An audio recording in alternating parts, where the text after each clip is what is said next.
안녕하세요, 제임스 안입니다. 이번에 여러분과 같이 리뷰를 해볼 프로젝트는 샌드박스예요. 작년에도 굉장히 뜨거운 프로젝트였지만 올해도 여전히 아니면 오히려 더 뜨거운 프로젝트가 되지 않을까라고 예상하고 있는 애예요. NFT라든가 메타버스 얘기를 할 때 디센트럴랜드와 마찬가지로 빠짐없이 언급되는 굉장히 유명한 프로젝트죠. 그래서 이 샌드박스에 대해서 같이 알아보려고 합니다.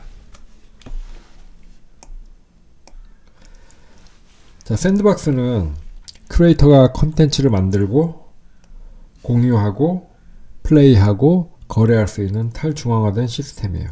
근데 뭐 이렇게 얘기를 하면 아마 감이 잘 안 오실 겁니다. 그래서 기본적으로 샌드박스는 메타버스 프로젝트라고 생각을 하시면 될 것 같고요. 즉 가상 공간에 우리가 또 하나의 세계를 만들어 놓고 거기에서 우리가 즐길 수 있는 그런 프로젝트라고 생각을 하시고, 여기에 당연히 NFT와 P2E 게임이 결합된 형태다라고 생각하시면 될 것 같아요. 근데 뭐 사실 뭐 여러분이 이런 것들을 뭐 로블록스라든가 제페토 같은 거를 경험을 안 해보셨다라고 하면 샌드박스가 뭔지 머릿속에 이미지가 잘 안 그려지실 겁니다. 그럴 땐 여러분이 유튜브를 가셔서 샌드박스 그리고 알파 테스트 이 키워드를 쳐서 검색을 한번 해보세요. 그러면 얼마 전에 실시한 샌드박스의 알파 테스트를 실제 플레이한 동영상을 보실 수가 있을 겁니다. 그 동영상을 한 2, 3분 동안 아무 생각 없이 바라보시면은 샌드박스가 하려고 하는 게 뭔지, 얘가 앞으로 어떻게 될지 감이 오실 겁니다. 그래서 꼭 샌드박스에 관심을 가지신 분들은 유튜브에서 이 알파 테스트 플레이 영상을 시청을 하시기를 강력하게 추천을 드립니다. 이 샌드박스가 바라보는 프로젝트의 비전은 자신들을 이렇게 얘기를 해요. 블록체인 버전의 로블록스다. 로블록스는 작년에 나스닥에 상장을 한 아주 유명한 회사죠. 어린애들이 여기에서 옷도 사고 애완동물도 키우고 친구도 만나고 게임을 하는 아주 유명한, 그리고 아이들이 아주 좋아하는 그런 메타버스 프로젝트입니다. 근데 이 로블록스 같은 경우에는 중화가 되어 있고 토큰 시스템이 구현되어 있긴 하지만 블록체인처럼 자유롭게 왔다 갔다 하는 시스템은 아니기 때문에 샌드박스에서는 로블록스 거기에 토큰 뭐 NFT 이런 것들을 결합시킨 그런 프로젝트를 지향을 한다라고 얘기를 하고 있는데, 자료를 봤을 때 굉장히 적절한 표현이라고 생각이 돼요. 그래서 로블록스에 대해서 잘 모르시는 분들은 이것도 역시 한번 검색을 해보시거나 아니면 유튜브에서 플레이 동영상을 보시는 것을 강력하게 추천드립니다.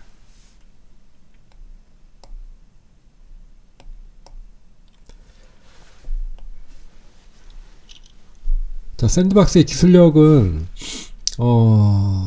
제가 봤을 때는 굉장히 높다라고 생각을 해요. 제가 오랫동안 프로그램을 하면서 인공지능이라든가 클라우드라든가 각종 모바일 앱이라든가 웹 어플리케이션 이것저것 참 많은 소프트웨어를 개발을 했지만 게임 같은 경우에는 제대로 해본 적은 없어요. 그래서 어떤 게임을 만드는 게 얼마나 힘들다 아니면 많은 노력이 필요하다 정확하게 평가하기는 어렵지만, 그래도 대충 봤을 때 이거 개발하기 힘들었겠다, 앞으로도 많은 노력이 필요하겠다, 이 정도는 알 수가 있는데, 지금 이 샌드박스가 메타버스를 만들면서 새로운 세계를 만들고 그 자유도 높은 세계에서 플레이어들이 대화도 하고 여러가지 게임도 하고 서로 NFT를 주고받는 이런 것들을 만드는 거는 그렇게 쉬운 일은 아니거든요. 근데 샌드박스가 그걸 하겠다라고 얘기를 했고, 실제 알파 테스트를 보면 매끄럽지는 않지만 베타도 아니고 알파라는 것을 감안하고 봤을 때는 어느 정도 납득이 되는 그런 정도 수준의 플레이를 보여주고 있거든요. 그래서 저는 이 샌드박스의 기술력이 꽤 좋다라고 생각을 해요. 그리고 여기에서 자신 있게 얘기하는 이제 세 가지 기술 포인트는 커스텀 복셀 엔진, 그 다음에 게임 메이커, 그 다음 복스 에디트, 이 세 가지를 제공을 해주고 있는데, 복사 엔진 같은 경우에는 게임을 실행하는 데 있어서 뭐 여러 가지 오브젝트들을 구현을 해주고 뭐 예를 들어 충돌한다든가 아니면 움직인다라고 했을 때 그런 것들을 이제 자동으로 계산해 주는 것들을 우리가 게임 엔진이라고 하는데 그걸 자기들이 직접 개발을 했다라고 얘기를 합니다. 뭐 제가 코드를 좀 보고 확인을 하고 싶었는데 불행히도 그런 코드들은 공개를 하고 있지 않아서 자세한 내용은 볼 수가 없었고 그리고 화이트 페이퍼나 아니면 블로그에 있는 내용들을 열심히 봐도 자기들 기술에 대해서 그렇게 구체적으로 잘 설명을 하지 않았더라고요. 그냥 지금 화면에 보시는 이 그림이 제가 찾을 수 있는 가장 기술적인 그림이었다라고 생각하시면 될 것 같아요. 그래서 뭐 코드는 보지 않았지만 뭐 구현된 플레이를 봤을 때는 뭐 괜찮지 않나 생각하고 이제 게임 메이커 통해서 코딩을 하지 않아도 게임을 개발할 수 있다라는 거. 그 다음에 NFT를 3D로 만들 수 있다. 그리고 그걸 툴을 제공하고 있기 때문에 의지만 있다면 인터넷만 연결이 될 수 있다면 누구나 쉽게 NFT를 만들 수 있는 이런 도구까지도 같이 제공해주고 있습니다.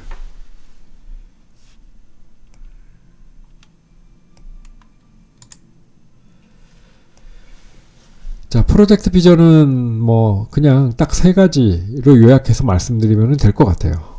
첫 번째는 이제 로블록스의 매출 추이. 아까 말씀드렸다시피 메타버스를 구현한 최초의 프로젝트, 뭐 마인크래프트나 이제 로블록스를 얘기를 많이 하는데 이 로블록스의 매출 추이, 이 증가 속도를 보시면은 예사롭지가 않죠.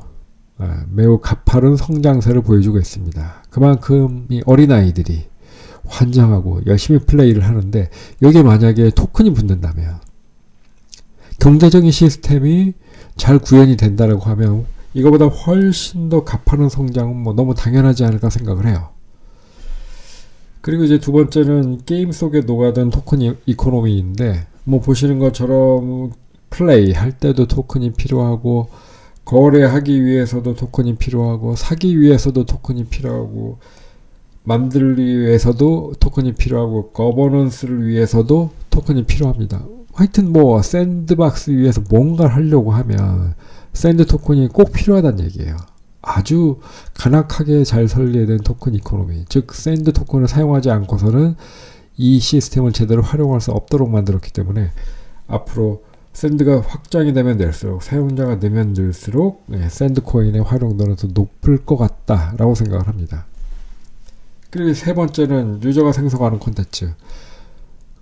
뭐 우리가 유튜브에서 많이 느꼈죠. 그동안 방송이라고 하는 것은 프로페셔널한 사람들이 전문화된 시스템으로 집단화해서 만드는 것이 일반적인 모습이었는데 유튜브가 그 그림을 완전히 깨버렸죠. 개인도 마이크 장비 좀 사고 스마트폰 같은 거 연결하면 누구나 쉽게 만들 수 있는 그런 콘텐츠 시대를 만들어 버렸어요. 그래서 이 미래의 모든 모습은 어떤 집단이나 프로페셔널한 사람들을 만드는 것이 아니라 유저들이 만들어 나가는 그 사람들이 만든 컨텐츠를 같이 즐기고 공유하고 소비하는 이런 환경으로 발전할 것이라고 생각하는데 이 샌드박스가 거기에 딱 맞는 그림을 가지고 있습니다. 그래서 아까 말씀드린 게임 에디트나 복스 에디트 같은 것이 전문가를 위한 정도 되지만 일반인들, 코딩을 잘 모르고 이런 쪽에 경험이 별로 없는 사람도 쉽게 사용할 수 있도록 그런 툴을 제공한다라고 하는 것이 즉 사용자가 개발한 컨텐츠를 활성화시키기 위한 여러 가지 일환이라고 생각을 합니다. 이런 것들은 굉장히 스마트하고 미래 트렌드에 잘 맞는 그런 전략이라고 생각을 해요. 그래서 샌드박스의 프로젝트 비전은 꽤 좋다, 괜찮다라고 생각을 합니다.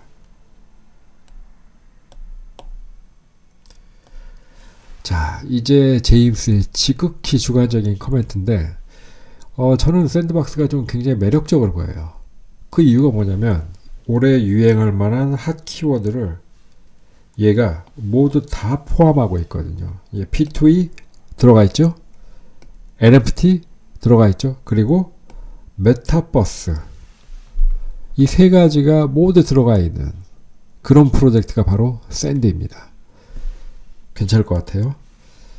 그리고 두 번째는 샌드박스가 이미 알파를 실시했는데 제가 찾아보니까 이런 정도의 개발 진척도를 보여주는 프로젝트가 그렇게 많지 않은 것 같아요. 물론 제가 모든 프로젝트를 다 체크한 건 아니기 때문에 확신할 수는 없으나 어쨌든 알파로 보여준 플레이 영상으로 봤을 때는 뭐 올해 이거보다 좀 발전적인 형태 충분히 나올 수 있을 것 같고, 이 정도 개발을 했으면 이걸 좀 더 발전시켜서 NFT를 갖다가 붙이고 P2E를 하는 것도 그렇게 먼 미래는 아니겠구나 라는 좀 생각을 했습니다. 그리고 이제 레딧에 보면 실제 알파 플레이에 참여했던 사람들이 남긴 코멘트를 좀 볼 수가 있었는데, 뭐 디센트럴랜드보다 뭐 좋다라고 하는 평가도 좀 있고, 그리고 P2E는 아직 구현되지 않았지만 뭐 게임을 즐기는 데 있어서는 뭐 그럭저럭 할 만했다라는 얘기, 예, 그런 내용들을 좀 볼 수가 있었습니다. 그래서 이 정도만 해도 뭐 미래 발전 가능성은 충분히 보여주지 않았나라는 게 제 생각이고요. 그리고 마지막으로는 이제 스마트한 비즈니스 모델. 처음에 제가 로블록스라고 하는 것을 봤을 때 실제 플레이를 해보고 좀 실망을 했어요.